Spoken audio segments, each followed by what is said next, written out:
Thanks, Sophie. Good to have you with us. Coming up on tonight's BBC London. This is me when they thought I had probably weeks left to live. We hear from a young woman who says her cervical cancer was not caught early enough despite the hospital finding a growth in her cervix when she gave birth. No amount of money or compensation is ever going to be able to take back the things that have happened to me and will continue to happen to me till I'm gone. Also ahead this evening. As temperatures are expected to plummet in the coming days, I'm at a warm bank in East London that's just extended its opening hours for those in need. Plus, people travelling abroad for gastric surgery, then needing urgent medical care in London hospitals after complications. With a special report on the cost to the NHS. And they play an important role in policing the capital. We're at the Bushy Park stables, checking out some of the training.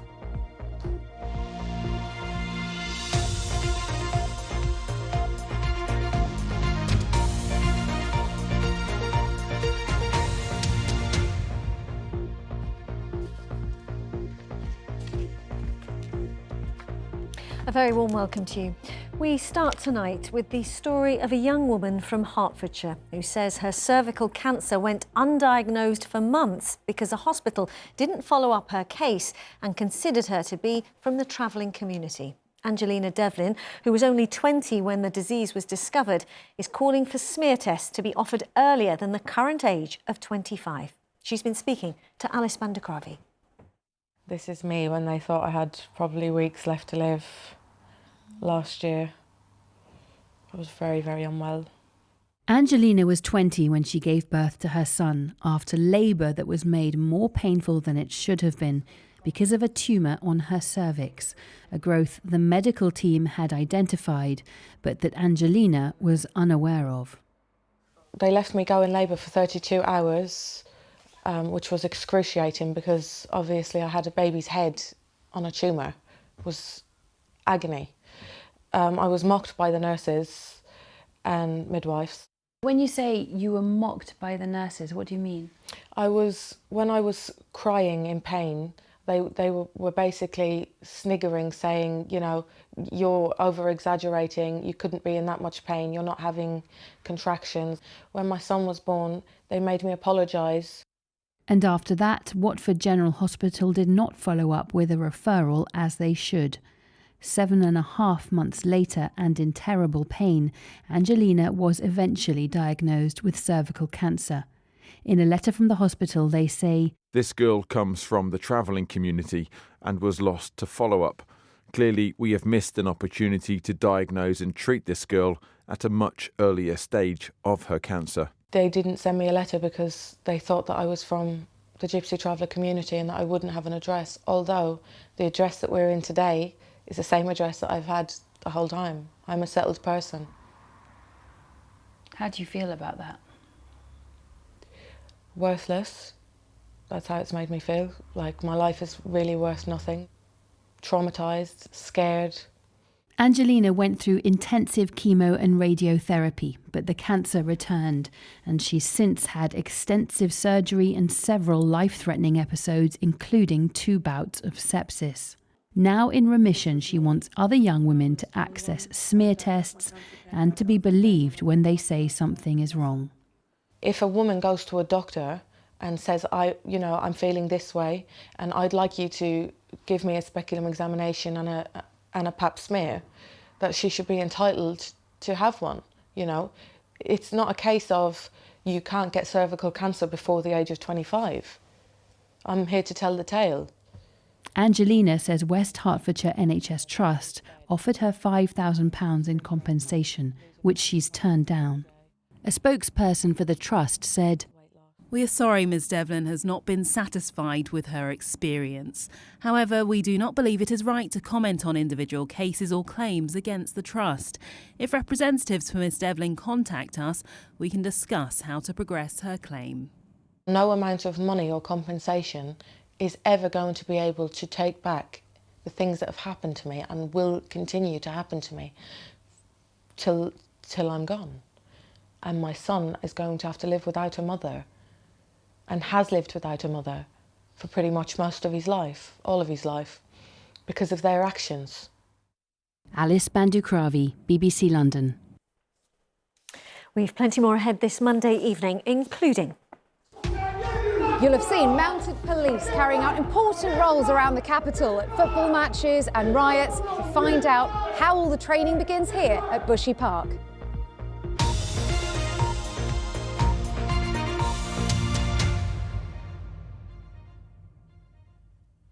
As temperatures dip below freezing across the capital again. For the second time this year, the severe weather emergency protocol has been activated. What does it mean? Well, when temperatures fall below zero, councils are expected to open additional emergency accommodation for people sleeping rough. For others struggling to keep warm in their homes this winter, more than 3,000 public warm spaces are open for people to gather. Well, Thomas McGill is at one of them in East Ham, and we can join him now. Thomas.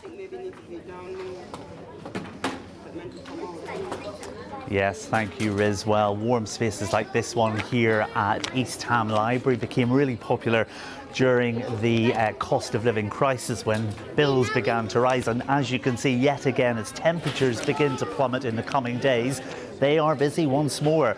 After 3 o'clock school time earlier today, this place really filled up with lots of mums and dads and youngsters doing homework and, as you can see, playing games. There's a quieter area around the corner. We can grab a cup of tea or a cup of coffee as well. But I spoke to some regular users of this space earlier who told me that it's become a real lifeline for them.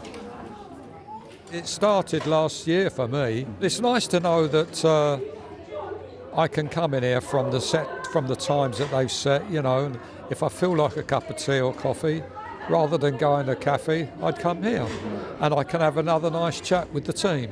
I know there's quite a number of them. There's approximately about 17, and I've got to remember all their names. They've only got to remember my name. That's only one name they've got to remember. I've got to remember 17 of theirs. But I do my best to remember them, you know.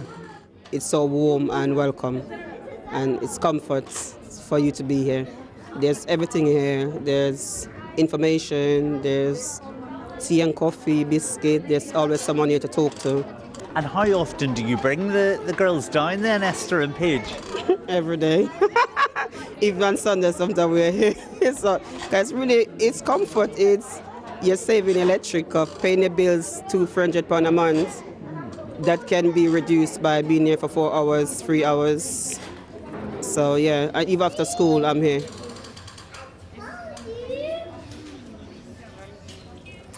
Well, as you can see, Nicole is still somewhere around here. Freddie has gone home, but as you can tell, this is a real lifeline for people, and not just tea and coffee and a hot space. It provides much more for the community here. And with me is Councillor Neil Wilson from Newham Council. Good afternoon, Neil. Good afternoon. We heard how people benefit, but what else is on hand for people who are perhaps struggling here in Newham down at the Warm Bank? Yeah, because this is a facility, obviously, that is helping people with the cost of living crisis. We have extended opening hours. I mean, there's a whole load of information.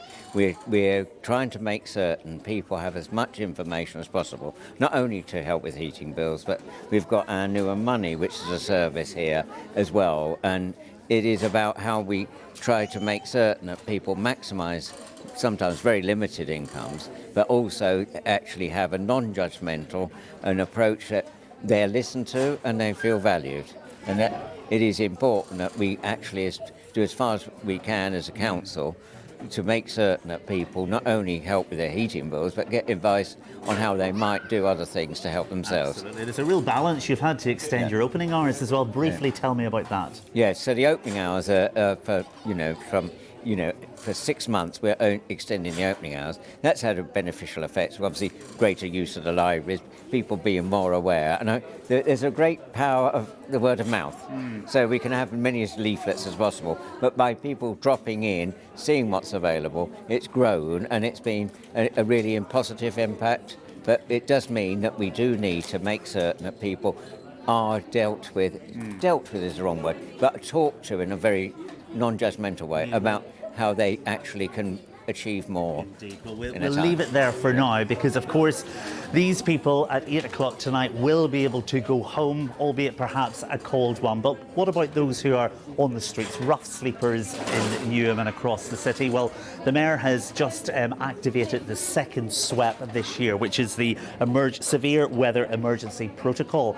So Director Jason Strelitz is here. What's Newham doing to help homeless people then in Newham? So throughout the year, we don't want people sleeping on the streets. So throughout the year, we're helping people get off the streets. We've got outreach workers out and about, talking to people, helping them access shelters. In this really cold weather, all boroughs are working together to open up more shelters, get more beds for people, and there'll be outreach workers out and about tonight, trying to ensure that in this very cold weather, people aren't out on the streets through the night. Thank you, Jason. A real challenge there for local authorities across London. Here, this space, like many, many others, is open until 8 o'clock tonight, where people can come down for a free tea or coffee or perhaps even a biscuit. Riz, back to you. A lifeline, as you say, Thomas. Thank you. And just to say, if you are struggling to heat your home, please don't feel alone and you're able to get out to a warm space. There's a list of where they are in London on our website. An inquest into the death of 3 friends in a terror-related attack in Reading has begun at the Old Bailey. David Wales, James Furlong and Joe Ritchie Bennett were stabbed in Forbury Gardens in June 2020. Khairi Sadala was sentenced to a whole-life jail term for their murders. Our Home Affairs correspondent Sonia Jessup is here, and you've got more on this, Sonia. Yeah, these were some friends in a park enjoying the evening sunshine when Khairi Sadala launched this attack with a kitchen knife. He killed David Wales, Joe Ritchie Bennett and James Furlong. He injured 3 others. And today the inquest at the Old Bailey was shown CCTV footage of what took place. Sadala preparing for that attack. He took a razor with him, and after carrying out the attack, he went back to it. He injured himself to try to make out that he was a victim. Now, the police chased after him. They caught up with him, arrested him very quickly. He later admitted murder and he was given a whole life sentence. Today, the inquest has heard some very emotional evidence from the family's statements to their tributes to their loved ones, including Joseph Ritchie Bennett's brother, who said, "There is a hole in our hearts and a void that will never be filled since you were taken from us." And James Furlong's father also gave a short statement outside court today. When the process concludes in February, we want to be reassured that no stone has been left unturned in the inquest for answers about how the murders of our loved ones could have taken place. Nothing can bring James, David and Joseph back, but we owe it to them to find out honest answers about whether their deaths could have been avoided and what could have been done to save us from this loss. The families there are clearly hoping for answers. Sonia, what kinds of things will the inquest look at? Well, the judge will consider what the police, the security services and the NHS knew about the risk that Sadala posed. It will look at his immigration history. He was a Libyan refugee. It will look at his release from prison. It will look at his treatment by NHS mental health services. And the inquest is also due to hear from MI5 officers about what they knew about him before the attack. The inquest is due to take place for around 6 weeks. OK, Sonia, many thanks for that. Sonia Jessup, our Home Affairs correspondent. A look now at some of the day's other news in brief. A man has been locked up indefinitely after stabbing student Sabita Tanwani to death in her University Hall of Residence in Clerkenwell. Mahir Maroof stabbed his 19-year-old girlfriend in the neck with a knife in March 2022. A man has been charged with conspiracy to cause a public nuisance in connection with an alleged plot to disrupt the London Stock Exchange. The Met says activists with the group Palestine Action were allegedly planning to stop it from opening for trading this morning by locking on to the building. And new planned strike dates have been announced by the main train drivers' union ASLEF in its long-running pay dispute with 16 train companies. Drivers are due to walk out between Tuesday the 30th of January and Monday the 5th of February, affecting different operators each day, except the Thursday and Sunday of that week. Next, we look at how much urgent medical care for people who go abroad for weight loss surgery but then need treatment here for complications costs the NHS in the capital. In fact, more than it would to carry out the original operation. A study featuring 5 London hospitals found that 35 people who travelled abroad for gastric surgery, as it's also known bariatric surgery, suffered problems like sepsis, hernias and hemorrhaging. Matt Graveling can tell us more. A new study has found that 35 patients who went abroad for cheaper surgery did then need emergency NHS aftercare, with some needing feeding tubes. The study in 5 London hospitals across 2022 found the total cost for caring for those 35 patients was more than £500,000. That's about the same cost to the NHS as performing 110 bariatric surgeries right here in London. There's several aspects of bariatric tourism. Money is one aspect, but the most important thing is that we are here to provide equality service. And at the end of the day, if you've got someone jumping on a plane, going and having surgery with a surgeon they've never met, then coming back with no follow-up plans in place, that is bad care. Bariatric surgery, also known as weight loss surgery, is usually a last resort to help people considered dangerously obese. Now, this can include removing part of the stomach or adding a band, meaning a patient feels full after eating less. Surgery is available in the UK, but if going through the NHS, patients can experience long delays, and privately, well, that can cost as much as £15,000. A new BBC documentary hears from people like Jennifer, who go abroad for the surgery, often for as little as £2,000. We couldn't afford to do it here, and I don't think mentally I could have afforded to wait on the NHS to help me either. I done it for my sanity, not for the vanity. The most important part is that I love myself now. I don't hate myself. There's more on this story online, including organisations which offer support with body image and mental health. And you can watch the BBC Dispatches documentary Getting Thin Quick right now on iPlayer. Matt Graveling there. I think it's fair to say January can feel like a long month, and for some, the dark nights, colder weather and post-Christmas can contribute to low mood. Now, NHS England is trying to encourage more of us to seek help if we are feeling low, finding that of those who've experienced feelings of depression and anxieties, 1 in 5 didn't seek help. In a moment, I'll chat to a London GP about signs and support. First, one Londoner shares her story.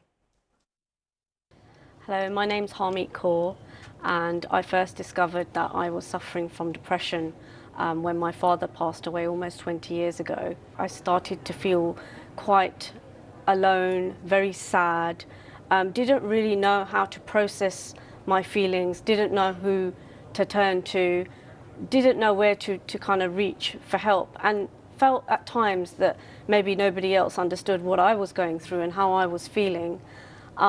So at that point, I knew that it was time to ask for some help, and I needed more than myself to get that. And so I got better. I was able to go out and do the things that I used to be able to do.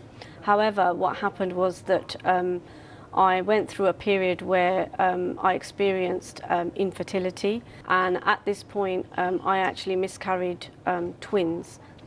That was a stage which was a very, very low point in my life. In fact, I would describe it as the lowest point in my life, because I felt like life just felt like it had shattered before me. I started to feel like I just didn't want to be in the world anymore. I didn't feel like I was part of the world anymore. I was isolating myself from everything, and everything that I knew, the people around me, the things that I used to do. I would stay in bed for hours, not being able to get up and do the daily things that I would do. And I spoke to my GP about how it was affecting my life and my ability to actually take care of my daughter as well. And this is when he pointed me to the self-referral for CBT, which is a cognitive behavioural therapy, which really focused me on me as a person as a whole. And I was really able to adopt tools and techniques that helped me out of that dark place. And I was able to get back to myself. We thank Harmeet for sharing her story. Well, I'm joined now by GP Dr. Zoe Williams. Good to have you with us. We heard Harmeet there talking about some of the symptoms, feeling alone, sad, unable to get out of bed. In your experience, at what point should someone seek help, or loved ones around them who may be the ones who notice?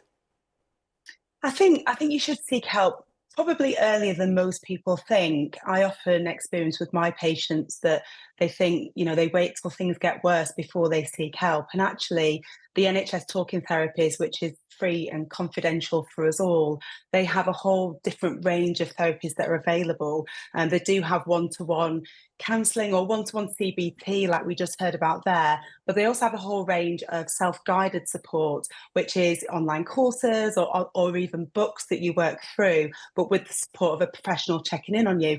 So I think there isn't any level that is too low. If you're struggling with a mental health issue of any type, it's worth getting in touch with your GP, or you can self-refer to NHS talking therapies on the NHS website and getting help sooner rather than later before things get worse. And Dr. Zoe, we know there are long waiting lists for mental health support. So these are things I assume people can access now? Well, waiting times vary depending upon the area that you're in. What I'd recommend is if you go onto the NHS website, it's nhs.uk/talk. There's information there nationally, but if you then self-refer, you'll be contacted within a few weeks and you'll be assessed. And at that stage, they'll be able to give you a guide as to how long the waiting times are in your area, which I think is another reason why people shouldn't delay. If you're struggling and you think that you might benefit from support, it's better to self-refer sooner rather than later. And if things get better in the meantime, then it's absolutely fine. You don't need to progress forwards with it. And can I ask, how do you know when that tipping point is? Perhaps there are reasons for feeling low, or some of the symptoms that I mentioned there. How do you know at which point it's a tipping point and you should think about seeking help?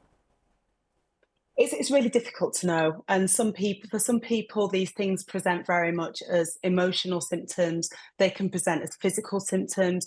Sometimes it might be that somebody who cares about you has noticed a change in you that you didn't even notice yourself. So it can be really difficult to know, and that's why I think it's so important that we check in regularly with ourselves, but also that we check in with the people around us and have that really honest conversation, not just the, how are you? Yes, I'm fine. But how are you really? Like, I really genuinely want to know, how are you getting on? Are you struggling? And at that stage, if you think you are or a loved one is, there is support available, and that's important that people know that. OK, the message there, don't feel alone. Dr. Zoe Williams, thank you so much for your time and advice this evening. Really appreciate it. Thank you. And if listening to that, you or someone you know feels like they'd perhaps like some advice or support with their mental health, the BBC has details of organisations that can help in confidence. Just search BBC Action Line, or there's a 24-hour free phone number with recorded information. Now to these guys on patrol in the City of London, covering everything from counter-terrorism and crime prevention to ceremonial events, including the Lord Mayor's show. Well, there's a call for more riders to saddle up to be mounted police officers. We sent Lakshmi Gopal to the stables at Bushy Park to find out more. From ceremonial events, such as the King's coronation and the Lord Mayor's parade, to protests, football matches and riots, mounted officers play a big role in policing in the capital. And it all starts here. At the stockyard in Bushy Park, horses and officers learn to cope with the everyday obstacles of life in London, big or small. In our training here, we will use umbrellas, skateboards, a big thing, especially with, say, the e-bikes, that type of thing going on, and make sure they're comfortable with all of those aspects before they go into the city. The horses undergo 18 months of training, learning to follow precise commands and to not get spooked by flags or cyclists or noisy crowds. After all, these prey animals must stand calm in the face of missiles thrown during rioting. For officers, the course is no less challenging. It's long and it's physically demanding, it's mentally demanding. There is a riding aspect, that obviously the jumping and the flat work, but also the studying. We have to do an exam. But obviously if officers don't meet a certain requirement, it does put their safety and the public's at risk, so it does have to be at a certain standard. There's currently an increased need to recruit after the pandemic halted training and horse procurement. It's hoped the police officers on this open day will be won over. I did a lot of developmental things in horse riding, and then when I became a police officer, that was like a career passion meeting a hobby passion. So to me, to marry the two would be an absolute dream for me.